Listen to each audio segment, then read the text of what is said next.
Assalamualaikum warahmatullahi wabarakatuh. Waalaikumsalam warahmatullahi wabarakatuh. Alhamdulillahi rabbil alamin alladzi unzila fihi al-Qur'an hudan lin-nas wa bayyinatin minal huda wal furqan. Ashhadu an la ilaha illallah wahdahu la syarika lah wa ashhadu anna Muhammadan abduhu wa rasuluh sallallahu alaihi wasallam la nabiyya ba'da amma ba'd.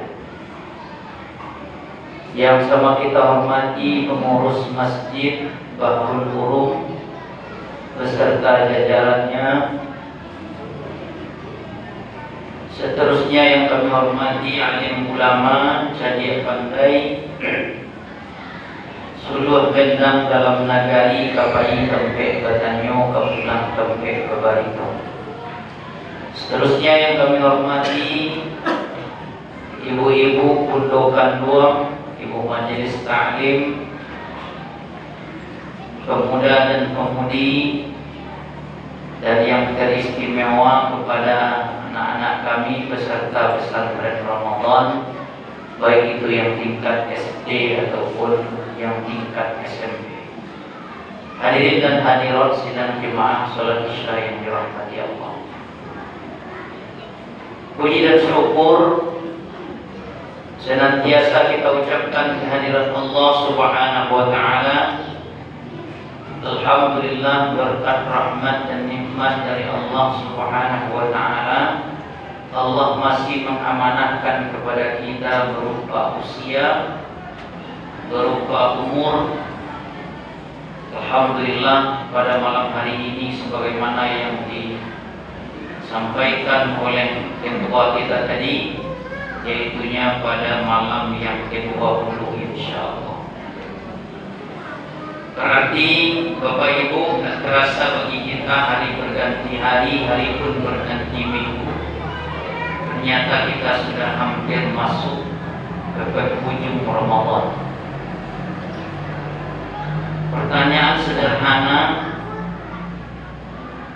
apakah kita akan masih diberikan kesempatan oleh Allah dengan Ramadan tahun yang akan datang? Ataukah mungkin sebagian kita ini adalah merupakan Ramadan yang terakhir untuk kita? Pertanyaan kedua, sudah berapakah persiapan untuk kesempurnaan Ramadan kita tahun ini, kalau seandainya di Ramadan tahun yang akan datang Allah tidak beri lagi kesempatan kepada kita? Maka oleh karenanya kaum muslimin, hendaklah kita berdoa kepada Allah, selalu berharap, selalu bermohon kepada Allah, semoga sisa-sisa Ramadan ini diberikan kita kesehatan, diberikan kekuatan, sehingga kita bisa menyempurnakan ketinggalan dari amal-amal ibadah kita sebelum hari ini. Kemudian salawat dan salam kita hadiahkan buat junjungan kita, yakni Nabiullah Muhammad sallallahu alaihi wasallam. Karena beliau adalah sebagai uswah, sebagai qudwah, sebagai suri tauladan dan contoh dalam kehidupan kita. Bapak Ibu hadirin sidang jemaah yang dirahmati Allah, pada kesempatan yang singkat ini, sebagai tema yang diamanahkan adalah mendidik anak-anak menjadi anak yang soleh. Bapak Ibu hadirin sidang jemaah yang dirahmati Allah, kalau kita berbicara kaum muslimin tentang anak adalah kebanggaan di dalam suatu keluarga. anak adalah penyambung dari cita-cita kita sebagai orang tua. Maka tidak ada kita seorang pun dari orang tua yang menginginkan anak-anak kita untuk tidak sukses di dalam kehidupan ini. Saya itu orang tua yang tulang untuk bekerja mulai dari pagi sampai petang, bahkan malam pun bagi kita sama dengan siang. Ketika ditanya oleh orang lain, untuk apakah kamu bekerja ini? Jawaban kita tentunya untuk anak. Kemudian sejahat apapun orang tuanya, atau sezalim apapun orang tuanya, tentu dia tidak akan menginginkan anak-anaknya sama dengan dia. Pasti dia ingin anak-anaknya menjadi anak yang baik. Sehingga kita pun juga orang tua mencarikan di mana pendidikan yang baik untuk anak-anak kita. Di sekolahan ditampilkan rancang. Tidak bisa new formal ditambah dengan non formal, ditambah dengan les dan lain sebagainya. Untuk apa? Jawabannya adalah untuk anak-anak kita menjadi anak yang sukses. Kaum muslimin sidang jemaah yang dirahmati Allah. Namun apakah sudah cukup sampai di sana? Sudah kita besarkan anak kita, kita didik mereka dengan sekolah yang baik, apakah cukup sampai di sana? Jawabannya tentu tidak. Kata Rasul, kullu mauludin yuladu 'alal fitrah. Setiap anak yang lahir, setiap anak yang keluar dari rahim seorang ibu itu, dia adalah fitrah. Dia adalah suci. Dia tidak berdosa. Tidak ada dosa warisan di dalam Islam. Yang ada itu hak warisan. Dosa warisan tidak ada. Walaupun saja aku pun orang tuanya, tapi tetap anak yang lahir pun tidak punya dosa. Kemudian siapa yang menyebabkan dia berdosa? Disambung hadis itu, abawahu wa yuwahidani wa yunasrani. Maka ayahnya lah, maka ibunya yang menyebabkan anak itu menjadi Nasrani ataupun menjadi Yahudi. Apa maksud dari hadis ini kaum muslimin sidang jemaah yang dirahmati Allah? Bahwa hadis ini mengajarkan kepada kita bahwa ternyata anak itu akan jadi baik di dunia ataupun baik untuk sampai ke akhirat nanti, tergantung kepada kita orang tua. Kalau hanya melahirkan saja, Bapak Ibu mohon maaf, kera pun rimba melahirkan anak-anaknya. Kalau hanya sekedar bekerja untuk hidup di dunia, kerbau pun di sawah bekerja. Tapi apakah sampai di sana saja? Ternyata kita diberikan oleh Allah suatu kecerdasan, diberikan oleh Allah suatu pemikiran di dalam Al-Quran surat At-Tin. Apa kata Allah? Laqad khalaqnal insana fi ahsani taqwim. Sungguh kami telah menciptakan manusia itu dengan sebaik-baik bentuk. Nah, disinilah beda kita dengan makhluk-makhluk Allah yang lain. Disinilah beda kita dengan para malaikat. Disinilah beda kita dengan para hewan dan binatang. Karena kita diberikan suatu potensi dalam diri kita untuk berpikir. Maka di dalam hadis lain dikatakan al-auladukum al-amanah. Anak itu bagi kita adalah amanah. Maka oleh karenanya tentu kita menginginkan anak-anak kita menjadi sukses. Hari ini tidak sedikit kita lihat, kita hanya memikirkan kecerdasan otak anak, tapi tidak memikirkan sumbernya. Kita Bapak Ibu menginginkan anak kita sukses, itu disekolahkan S1, S2, S3. Untuk apa? Jawabannya untuk mereka sukses menjalankan kehidupan ini. Tapi di sini Bapak Ibu timpang tindih. Ternyata kita hanya memikirkan kecerdasan otaknya sehingga dia berhasil di dunia. Tapi ada yang terlupa, kita lupa mengisi sumber anak-anak kita. Lupa mengisi kalbunya, lupa mengisi hatinya. Maka hari ini tidak sedikit kita lihat ketika anak-anaknya sukses, ketika anak-anaknya berhasil, ketika otaknya berisi tapi hatinya tidak berisi. Maka tidak sedikit orang tua ketika di usia tuanya, di usia lansianya, atau di usia senjanya, mereka dilunta-luntakan oleh anak-anak. Kita coba meneliti Bapak Ibu di beberapa panti yang ada di Kota Padang. Ternyata ada suatu kali kita menanya seorang ibu, kenapa dia sampai ke panti? Kenapa dia sampai dititipkan ke panti? Apakah tak punya anak, tak punya keturunan? Ternyata ibu itu menjawab, anaknya banyak, bahkan anak mereka sudah sukses.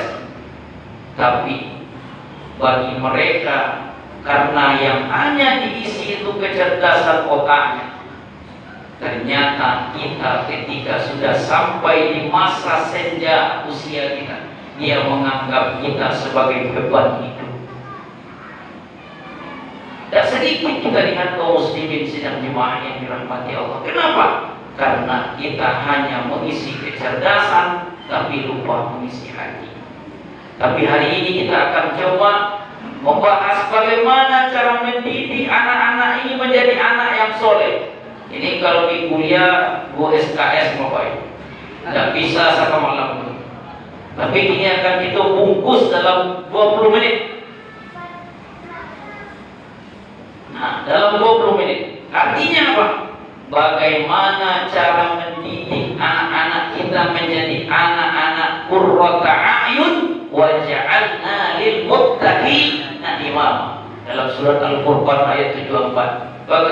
Kata Allah, alladzina yaqulu rabbana hab lana min azwajina wa dzurriyyatina qurrata a'yun waj'alna lil muttaqina imama. Tentu ini adalah dambaan kita Bapak Ibu. Setiap itu pasti ingin itu anak-anak kita qurrata a'yun. Apa itu anak qurrata a'yun? Anak yang menyejukkan mata, menyenangkan hati. Itulah yang disebut dengan anak yang soleh. Bagaimana caranya mendidiknya menjadi anak yang soleh? Awal tiku saja malam ini Pak Ibu.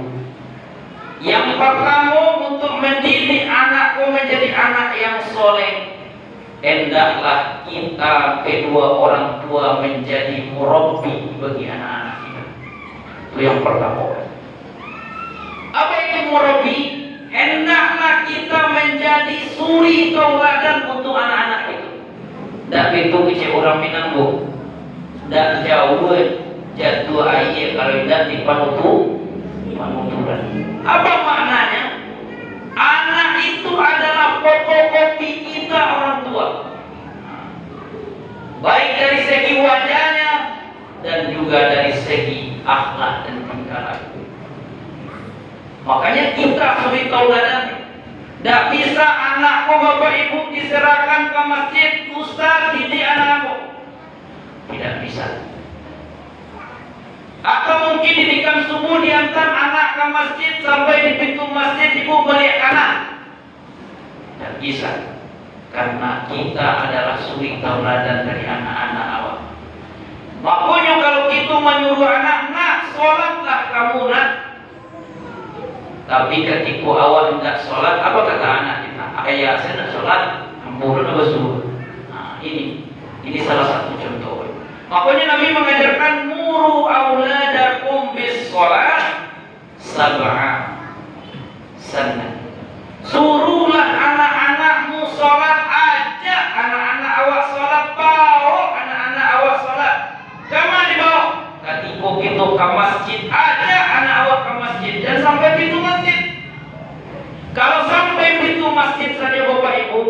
awak masuk ke dalam masjid anak balik kanan. Ketika imam takbir Allahu Akbar tak. Kenapa? Karena kita tidak sampai mendidik anak itu. Tidak sampai kita memberikan tauladan Bapak Ibu. Yang dimaksud oleh Rasul, ajaklah, bawalah anak-anakmu ke masjid, ajarkan mereka sholat itu. Artinya bawa dari rumah, ajak masuk ke masjid, diletakkan di samping awak sholat. Makanya Bapak Ibu sangat senjang kita lihat pendidikan ini Bapak Ibu. Kalau anak awak berhasil di sekolah juara 1, kecewa. Kalau kamu bisa nak dapat juara 1 di sekolah, ayah belikan HP gadget. Itu. Tapi pernah tak Bapak Ibu menanyakan kepada anak itu, nah kalau kamu mampu sholat tarawih di Masjid Bahrul Ulum ini dari awal sampai akhir, nah, tak pagalui, tak mengganggu kawan, sholat dengan tenang, ayah kasih duit 10.000. Ada tak Bapak Ibu? Nah, senjang kita. Artinya kita hanya mengajarkan kecerdasan otak anak, tapi tidak pernah kita ajarkan bagaimana bertauhid kepada Allah. Makanya Luqmanul Hakim kepada anaknya, apa kata Luqman? Maka uluna min ba'di, nah kalau seandainya ayah nanti tiada anak, siapakah yang akan kamu sembah? Itu kecil Luqman kanan. Kalau ini tidak itu udah baik kebalikan sekitar. Nah, kalau nanti ayah ke ibu dah adona, mata uluna min ba'di. Nah, itu. Tapi itu pada kalau ayah ibu dah adona nanti apa nanti makan yuap. Itu karena awak. Semua pun anak-anak itu hanya hidup di dunia, kecerdasan yang mencari, nyoba acara berpiti, bawa dapat piti, kemudian sanang nyopiti. Akhirnya kita yang akan terlena, akan teraniaya pada akhir. Makanya kita adalah murabi dari anak-anak ini. Kemudian kata Nabi, "Fadribuhu", pukullah mereka. Ini dalam hadis tadi sambungan. Pukullah anak-anak itu, baca mau pukul nyoba ibu, dan pakai kabel pinggang, itu zaman lama. Pakai takai sapu, itu zaman lama. Baca memukul anak-anak itu Pak Ibu, salah satunya yang diajarkan di dalam tarbiyatun Nabi itu adalah berikan mereka iqab. Apa iqabnya? Bisa jadi iqab itu adalah reward, bisa jadi pujian, dan bisa jadi hukuman. 3 iqabnya. Apa pujian Pak Ibu? Ketika anak itu bisa sholat atau mampu membaca surah An-Naba dari awal sampai akhir, puji mereka. Awak kan tidak Pak Ibu, tidak pernah ditanya anakku kalau ia mengajinya di surau Thailand, tidak pernah ditanya, nah kaji di rumah di surau tadi, tidak pernah, jarang kita menanya Pak Ibu. Pokoknya pulang lah, lapai ke surau lah, tapi tidak pernah kita tanya apa yang didapat. Ajarkan mereka kembali. Kalau kamu mampu nak undi, alhamdulillah, mampu kamu ternyata menghafal surah An-Naba, itu adalah pujian. Kalau seandainya bisa juga dia membaca, kita kasih reward. Nah, kalau kamu di pesantren Ramadan mampu menghafal juz 30, maka akan dikasih reward PT 1.000. Aku yang gitu larian anak menghafal. Salah satu. Samun kita pasu anak-anak suruh pasu ketika kita kasih reward, walaupun dia hanya mengejar uang pertama, tapi itu tarbiyah untuk dirinya. Nah, kemudian kalau tidak amunya, nah kalau kamu nanti sholat ribut di masjid, mohon maaf, untuk besok jajan berbuka tidak ada. Itu namanya hukuman. Jadi banyak hukuman yang diberikan ke anak. Nah, jadi yang pertama kita murabinya, contohkan ke anak-anak awak. Kalau ingin anak awak menjadi anak soleh, kamu bin salah bin abrakadabra, kamu ingin anak soleh, nah, tidak bisa, harus prosesnya itu yang paling berat. Kalau Cari Bapak Ibu, aduh anakku yang jadi musuh dewa. Coba lihat Nabi Nuh misalnya dalam riwayat. Nabi Nuh seorang nabi yang diutus oleh Allah, kalau menurut akal pikiran Allah kan mungkin banyak. Nabi, kenapa anaknya penghalang daripada dia berdakwah? Pokoknya dalam surah At-Taghabun ayat 14 apa kata Allah? Ya ayyuhalladzina amanu innama amwalukum wa auladukum aduwwun lakum fahzaruh. Wahai orang-orang yang beriman, sesungguhnya istri-istrimu, anak-anakmu akan bisa jadi musuh itu. Contohnya Nabi Nuh, anak beliau menjadi musuh. Bahkan ketika naik kapal, kata Nabi Nuh, manakan main anak ke atas kapal ini banjir. Apa cekanan di kala itu? Wahai ayah, kalau andaikan banjir ini datang, sa'awi ilal jabalin ya'simuni minal ma'. Aku akan naik ke gunung tinggi, saya mau selamat dari banjir. Apa Nabi? Ana urid wa anta turid wallahu fa'alun lima yurid. Engkau punya keinginan menyelamatkan dirimu, saya juga menginginkan kamu naik ke atas kapal ini.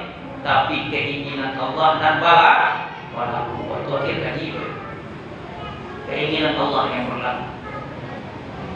Nah, Bapak Ibu hadirin sidang jemaah yang dirahmati Allah, ini yang pertama.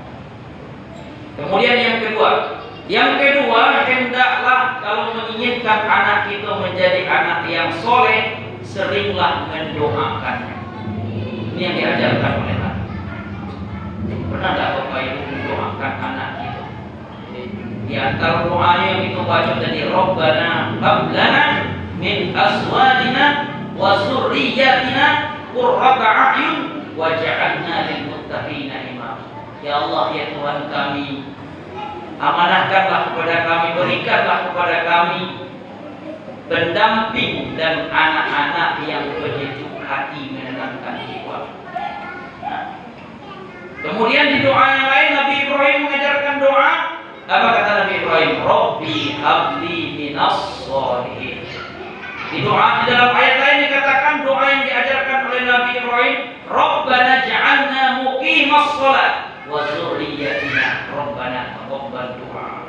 Ini doa-doa sering kita doakan anak-anak itu. Kita usulkan yang nyoba Ibu, usulkan yang nyoba bacakan doa pelembut hati, sehingga anak-anak kita akan tenang, akan mengikuti apa yang kita inginkan. Kemudian yang ketiga, kita percepat Pak.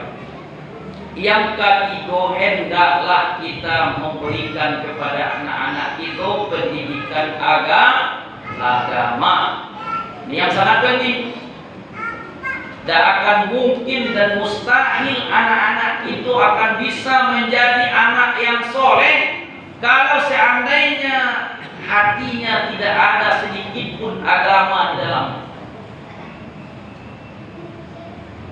Serahkan mereka ke pondok pesantren, serahkan dia ke tempat sekolah-sekolah agama, atau biarkan mereka di sekolah umum, bantu dengan pendidikan agama. Misalnya tahfizul Quran, ikut tahfiz. Sekarang hari ini tahfiz itu menjamur, insyaallah di Sumbar. Kalau tidak tahu Bapak Ibu tidak ada sekuatan dan PO profesi itu. Nah, nanti ada PO di penurunan PLTG. Di situ ada rumah tahfiz. Insyaallah akan kita bantu di sana. Artinya apa? Kalau anak-anak itu sudah biasa dengan agama, biasa dengan Al-Quran, insya Allah Pak Ibu, kok lari bana seketek setelannya, insya Allah akan balik di suatu saat. Ini kalau ada agama dalam diri. Bapak Ibu hadirin sidang jemaah yang dirahmati Allah. Jadi ini tiga. Yang pertama, kalau kita ingin menjadikan anak-anak kita yang soleh, yang pertama hendaklah kita menjadi murabbinya. Kita dulu contohkan ke anak itu bahwa sholat itu keamanan untuk beribadah. Kemudian doakan mereka, mohonkan kepada Allah supaya hatinya lunak, supaya hatinya lembut, sehingga dia menjadi anak yang soleh. Yang ketiga, berikan kepada mereka pendidikan agama, masukkan sekolah agama atau di sekolah umum, bantu dengan pendidikan agama. Insya Allah Bapak Ibu, kalau itu sudah kita lakukan, Mudah-mudahan anak-anak kita akan menjadi generasi penerus. Dalam Al-Quran surah An-Nisa ayat 9, wal yakhshal ladzi law taraku min khalfihim di'afa wala khafu alaihim. Kata Allah, takutlah kamu nanti dengan generasi-generasi di belakang yang mereka lemah imannya dan takut dia dengan kehidupan akhiratnya. Sehingga apa? Sehingga nanti anak-anak kita akan menjadi anak-anak generasi yang lemah, yang tidak punya keimanan. Tentunya kita sebagai orang tua akan menjadi penanggung jawab dari anak-anak kita. Bapak Ibu sidang jemaah yang dirahmati Allah, semoga yang singkat ini bisa menjadi mengingatkan kita bulan yang penuh berkah ini. Ketahuilah sesungguhnya anak itu adalah amanah, tidak saja di dunia, nanti sampai di akhirat nanti akan kita pertanggungjawabkan di hadapan Allah Subhanahu wa taala. Terlebih dan terkurang mohon dimaafkan. Akhirul kalam. Assalamualaikum warahmatullahi wabarakatuh.